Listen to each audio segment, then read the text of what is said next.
Welcome to Global Trends. Please subscribe and hit the bell icon for more breaking updates. In the complex world of international economics, tariffs stand out as one of the most direct and often most controversial tools that governments have at their disposal. These policies can shape the fate of entire industries, influence global relationships, and even impact the daily lives of ordinary people. At its core, a tariff is a tax imposed on imported goods. The main goal is to make foreign products more expensive, thereby encouraging consumers to choose locally made alternatives. This can be seen in everyday shopping decisions, from electronics to groceries, as tariffs subtly shift the balance in favor of domestic producers. Take, for instance, a television imported from China. If it originally costs £400, a 25% tariff would raise its price to £500. This extra cost is rarely absorbed by the importer. Instead, it's usually passed directly to consumers, making everyday goods more expensive for everyone. The underlying idea is to shield domestic industries from foreign competition. By making imports pricier, local manufacturers gain a competitive edge, which, in theory, should lead to more jobs, increased investment, and a stronger national economy. Supporters argue that tariffs can help nurture emerging industries and preserve vital sectors. However, tariffs rarely go unanswered. When one country imposes tariffs, its trading partners often retaliate. For example, if the US places a tax on Chinese steel, China might respond with tariffs on American soybeans, directly impacting US farmers and other industries. This back-and-forth escalation can quickly spiral into a full-blown trade war. The consequences are far-reaching: disrupted supply chains, increased costs for businesses, and a slowdown in global economic growth. Companies may struggle to source materials, and consumers may face higher prices across a range of products. The Trump administration famously used tariffs as a central part of its economic strategy, aiming to correct trade imbalances and revive American manufacturing. While some industries saw short-term gains, the overall impact remains a subject of intense debate among economists and policymakers. Tariffs have the power to reshape entire industries, sometimes breathing new life into struggling sectors, but also risking job losses and higher costs elsewhere. The true costs and benefits are rarely straightforward and often depend on a complex web of economic factors. Ultimately, the question persists: do tariffs truly protect a nation's economy, or do they end up causing more harm than good in the long run? The answer is as complex as the global economy itself, and the debate is far from over. Imagine the U.S. Supreme Court, on August 18, 2025, rules that Trump-era tariffs, justified under a 1962 national security law, overstepped presidential authority. The court could argue that national security was stretched too far, and that only Congress has the power to impose such sweeping trade taxes. This decision would instantly invalidate a wide range of tariffs, forcing the government to rapidly unwind years of complex trade policy. Businesses built around these tariffs would face sudden upheaval, some gaining, others losing overnight. Globally, allies and rivals would scramble to interpret this dramatic shift in U.S. trade policy. The ruling would mark a major rebalancing of power over trade, with ripple effects across the world economy. For American families, the end of tariffs would mean lower prices on countless everyday goods, from groceries to household essentials. Imported foods, electronics, clothing, and appliances would become more affordable almost overnight, making shopping trips less stressful. Big-ticket items like washing machines and cars, often made with imported parts, would drop in price, saving families hundreds of dollars each year. Even construction materials would get cheaper, potentially making housing more affordable for many Americans.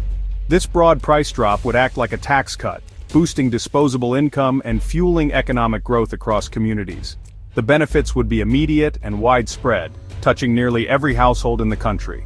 While consumers would cheer, the reaction from American industry would be mixed. Sectors like steel and aluminum, once shielded by tariffs, would face fierce foreign competition and possible job losses.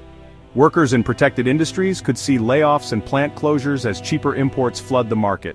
But for manufacturers who rely on imported parts, like car makers and tech firms, costs would fall, making their products more competitive. Farmers too would benefit as foreign retaliatory tariffs on U.S. goods are lifted, reopening export markets. The end of tariffs would help some businesses thrive while forcing others to adapt or shrink. The debate over protectionism versus free trade would intensify, with real consequences for workers and companies. The landscape of American industry would shift, creating both winners and losers. Striking down the tariffs would send a powerful signal to America's allies and rivals, marking a pivotal moment in the evolution of global trade policy. Such a decision would not only reflect a shift in U.S. economic strategy, but also demonstrate a renewed commitment to multilateralism and international cooperation. The world would be watching closely, interpreting this move as a sign of how the U.S. intends to engage with the global community in the years ahead. Allies in Europe, Canada, and Japan would welcome the move, seeing it as a return to cooperation and a chance to resolve lingering trade disputes.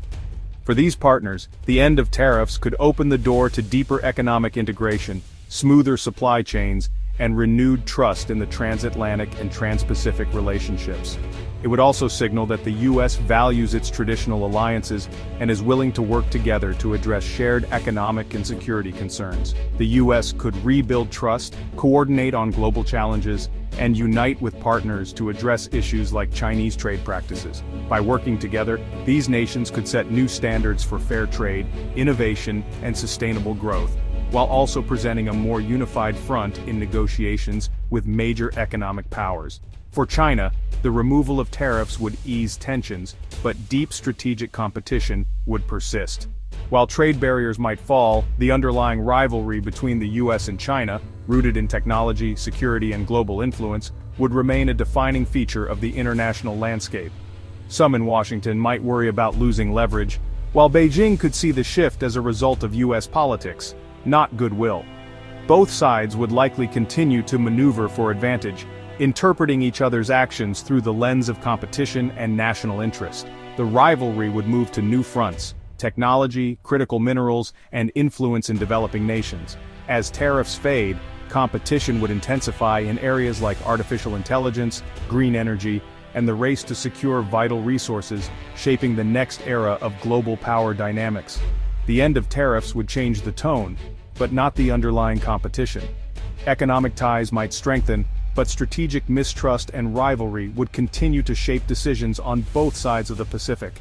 Global alliances would be reshaped, with new opportunities and challenges emerging. As the world adapts to this new reality, nations will need to navigate a complex landscape, balancing cooperation with competition, and forging partnerships that reflect the shifting balance of power in the 21st century. The effects of eliminating tariffs would be felt across key industries, touching nearly every corner of the economy. From manufacturing to retail, the removal of these trade barriers would set off a chain reaction, changing the way goods are produced, shipped, and sold. Take washing machines, for example. Once hit by steep tariffs, their prices would drop significantly, making them more affordable for families everywhere. This means that households could upgrade appliances without breaking the bank, and retailers would see increased demand as more people are able to buy new products. American whiskey producers, who suffered when the European Union imposed retaliatory tariffs, would regain access to lucrative European markets. This would not only boost exports but also help protect and create jobs in distilleries and related industries, strengthening local economies in whiskey-producing regions. Car makers, who rely on complex global supply chains, would see production costs fall as imported parts become cheaper. This would restore stability to the industry, allowing companies to compete more effectively on the world stage and invest in new technologies like electric vehicles and automation. Consumer electronics, phones, laptops, TVs, would become more affordable, making it easier for families to stay connected, for students to learn, and for businesses to operate efficiently.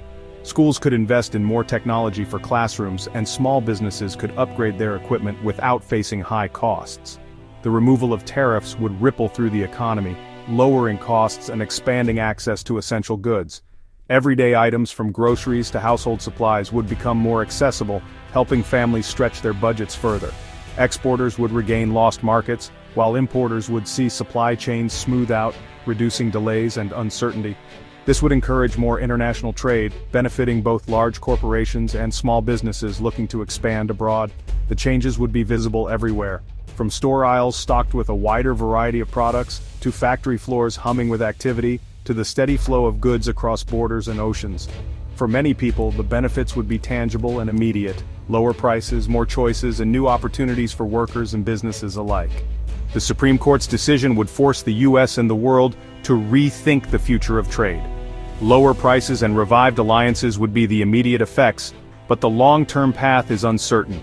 The US could return to free trade and globalization, pursuing new deals and leading international cooperation, or a more cautious approach could emerge, friend-shoring supply chains, supporting key industries and balancing openness with security. Policymakers would need to find a new consensus, blending the benefits of global integration with protections for vulnerable workers. The era of simple choices between free trade and protectionism would be over. This ruling would mark the start of a new, complex chapter in global commerce.